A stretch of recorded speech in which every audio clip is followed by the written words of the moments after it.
And they all say they never went to that clinic. So they turned to our consumer investigator, Jason Knowles. Check your bank accounts often. That's the lesson 3 consumers now have for others. They were able to spot tens of thousands of dollars in mysterious withdrawals, but the money was taken by a business they say they've never heard of. So they asked the I-Team to investigate. They don't know each other, but their bank statements have similar mysterious withdrawals. A medical company withdrew money from their accounts, a combined total of more than $40,000. And you've never been to this facility? No. The large sums of money were taken directly out of the 3 Oak Park family's bank accounts by Vollen Medical Center. That sent me into an instant panic because I immediately thought, oh no, did we charge something by accident? What happened? When Audrey Barrientos received a low balance warning from her bank, PNC, she logged in to find nearly $10,000 withdrawn by Vollen. The bank couldn't stop the transaction because it was a direct debit. They utilized our full bank and full routing account numbers. Andy Carey had more than $22,000 taken from his 3 Chase accounts, all withdrawn by Vollen Medical Center.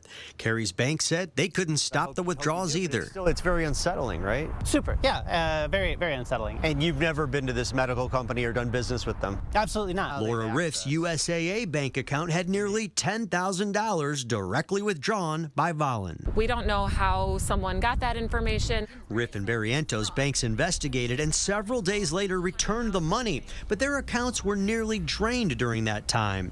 Carey said his bank, Chase, did not send a refund, but when the I-Team got involved, Chase said, "We reviewed Mr. Carey's case and made sure his funds were returned. We also apologize for any initial confusion due to a duplicate claim filing." You kind of lose the security that you thought you had. All 3 consumers found each other after posting their situations on Facebook.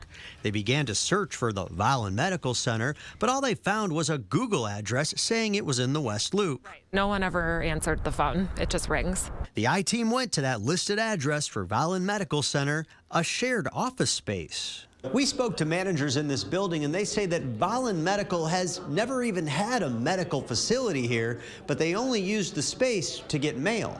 The Illinois Department of Public Health says it has no record of a Vollen Medical Center as a registered provider with the state. We emailed a contact at Vollen Medical. We received a response from a Ms. Dixie, operation manager, saying Vollen never bills clients unless services are rendered. The email went on to say in a direct quote, "I reprimand you from running any fictitious stories on Vollen Medical without due process is done to resolve the matter."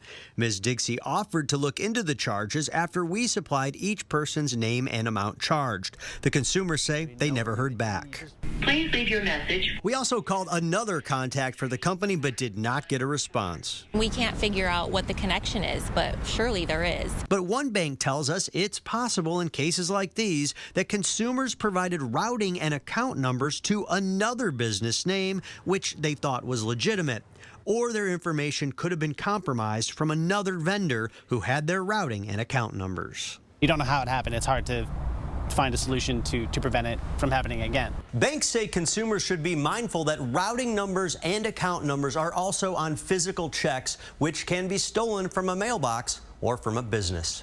Jason Knowles, ABC 7 Eyewitness News. Oh, Jason, so frustrating and mystifying at the same time. All right, we'll turn to some good news here. Yes. Now to a big tribute tonight for one of our own.